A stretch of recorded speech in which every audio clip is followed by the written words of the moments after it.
Dinesh Varnekar and today's topic is about soy, जिसको हम लोग सोया भी बोलते हैं। तो सबसे ज्यादा मुझे क्वेरीज सोय के रिलेटेड ये आते हैं, ये पूछते हुए कि क्या सोया अच्छा है, क्या सोया को डाइट में ऐड करना चाहिए, should we have soya protein.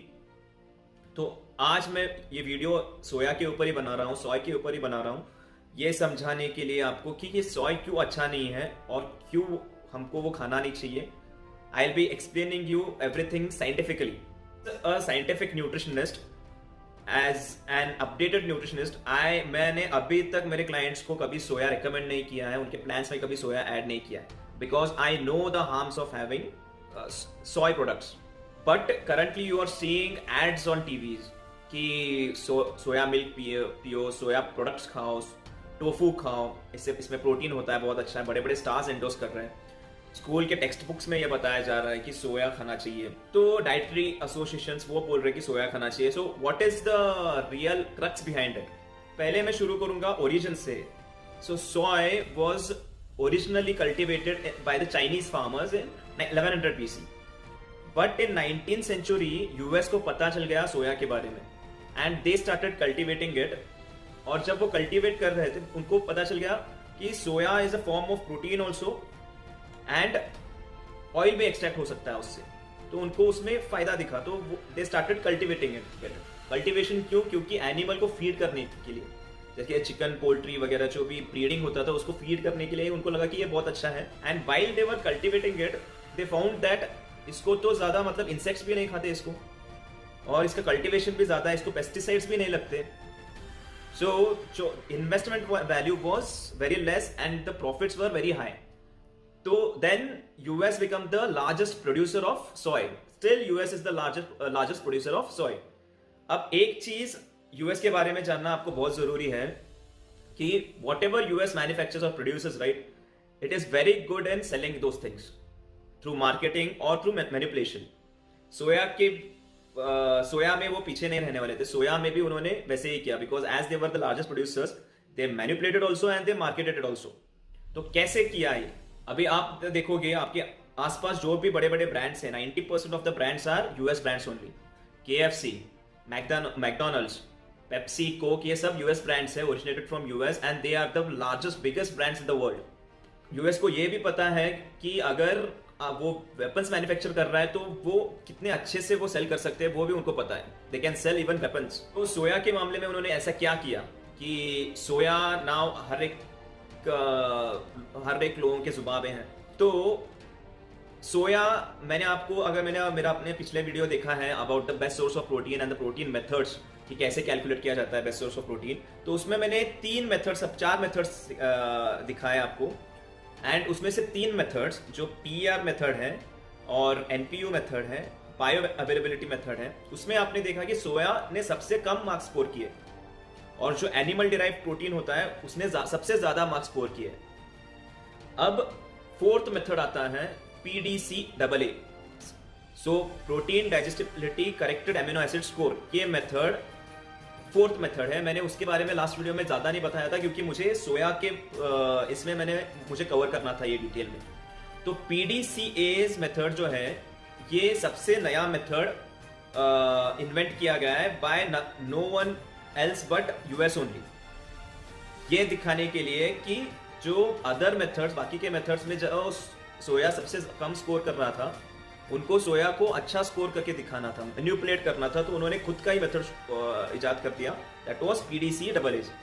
तो वो मेथड क्या दिखाता है कि 2 से 5 साल के बच्चे को, इन्फेंट को जितना अमीनो एसिड्स चाहिए, अगर वो अमीनो एसिड्स उस फूड में है तो वो एक बहुत अच्छा सोर्स ऑफ प्रोटीन है। तो उसको भी उन्होंने रैंक्स दिया, मार्क्स दिए कि अभी मैं आपको चार्ट दिखाऊंगा, PDCA's का चार्ट दिखाऊंगा मैं।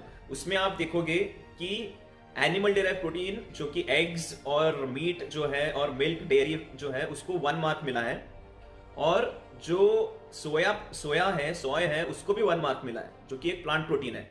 लेकिन बाकी के मेथड्स में आप देखोगे कि सोया को सबसे कम मार्क्स मिले हैं और एग्स को, एनिमल डिराइव प्रोटीन को सबसे ज्यादा मार्क्स मिले हैं। लेकिन इस मेथड में एनिमल डिराइव प्रोटीन और सोया को दोनों को 1 मार्क ही मिला है, मतलब दोनों को सेम इक्वल मार्क्स मिले हैं। तो क्या ये स्टडी सच है, क्या ये मेथड बराबर है? तो मैं एक एग्जांपल देना पसंद करूंगा। मैं एक स्टूडेंट हूँ एक स्कूल का, and I am a very bad student, और मेरे मार्क्स कभी 35 के ऊपर आते ही नहीं है। 35 is the last I score out of 100। लेकिन मेरे डैड एक बहुत बड़े पॉलिटिशियन हैं, और he wants me to score first rank, मतलब मेरा फर्स्ट रैंक ही आना है। लेकिन मैं बहुत ही बुरा स्टूडेंट हूं, मेरा 35 के ऊपर कभी मार्क्स आते ही नहीं। मेरे डैड भी तंग है मेरे से कि इसके तो मार्क्स आते नहीं, लेकिन ये मेरा सपना है कि ये फर्स्ट रैंक स्कोर करना चाहिए। तो as being a politician, very powerful person, उनके कनेक्शंस बहुत अच्छे हैं स्कूल में, तो वो क्या बोलते हैं स्कूल में कि आप क्या करो, जो भी 35 मार्क्स स्कोर करेगा उसको फर्स्ट रैंक दे दो। अगर कोई लड़का 90 भी स्कोर करेगा तो भी उसको फर्स्ट रैंक ही मिलेगा, उसको 35 मार्क्स ही मिलेंगे, उसको 90 मार्क्स नहीं मिलेगा। वो 35 मार्क्स ही मिलेगा और वो फर्स्ट रैंक स्कोर करेगा, और जो 35 मार्क्स ओरिजिनली लाया वो भी फर्स्ट रैंक ही स्कोर करेगा। मतलब जो लड़का 90 आउट ऑफ 100 ला रहा है उसके भी मार्क्स 35 कैलकुलेट होगा और उसको फर्स्ट रैंक मिलेगा, और जो मेरे जैसा लड़का जो 35 लेके आ रहा है वो भी फर्स्ट रैंक ही है despite scoring 35। So this was the manipulation done by US, और उसका साथ दिया, उसको अपनाया WHO ने, यूएस FDA ने, एंड एग्रीकल्चरल ऑर्गेनाइजेशन। उसमें क्या किया गया है, 1 को बेंचमार्क किया गया है, 1 स्कोर को PDCA इस मेथड में 1 को बेंचमार्क किया गया है, एंड जो भी 1 के ऊपर स्कोर करेगा उसको स्कोरिंग नहीं दिया जाएगा, उसको भी 1 स्कोरिंग दिया जाएगा। तो आप देखोगे कि एनिमल डिराइव प्रोटीन जो बाकी के मेथड में सबसे ज्यादा स्कोर किया है, इसमें 1 स्कोर किया है, इक्विवेलेंट टू सोया। और सोया जो सबसे कम स्कोर किया है बाकी के मेथड्स में, इसमें भी 1, सोया ने 1 ही स्कोर किया है। मतलब उन्होंने डायरेक्ट कोरिलेशन दिखाया है कि soya protein is as good as animal derive protein, तो दोनों के स्कोर एक ही है। So this is how they manipulated it. Now US understands the fact that if it's the largest producer, okay, it should be the largest seller also. Because अगर वो produce कर रहा है तो लोग खाना भी चाहिए, हम और आप लोग खाना भी चाहिए। तो marketing, that is the reason you see so much of ads. Why soya is being marketed? You see John Abraham coming in ads and telling that मैं सोया प्रोटीन से मेरा बॉडी बना है। सोया और भी बहुत सारे, मैं नेक्स्ट वीडियो में मैं आपको बताऊंगा कि सोया में क्या अच्छा नहीं है। ये तो हो गया मैनिपुलेशन पार्ट की यूएस ने कैसे एसोसिएशंस को, डाइटरी एसोसिएशंस को, फूड एंड ड्रग एडमिनिस्ट्रेशन को और एग्रीकल्चरल ऑर्गेनाइजेशंस को मैनिपुलेट करके सोया को बहुत अच्छा प्रूव करने का कोशिश किया। अब नेक्स्ट वीडियो में मैं आपको बताऊंगा सोया के related some other facts, scientific facts, जिससे आपको प्रूव हो जाएगा कि सोया क्यों नहीं खाना चाहिए, कितना बुरा है वो plant. Then this is Dinesh Varnekar, see you soon, stay tune, bye.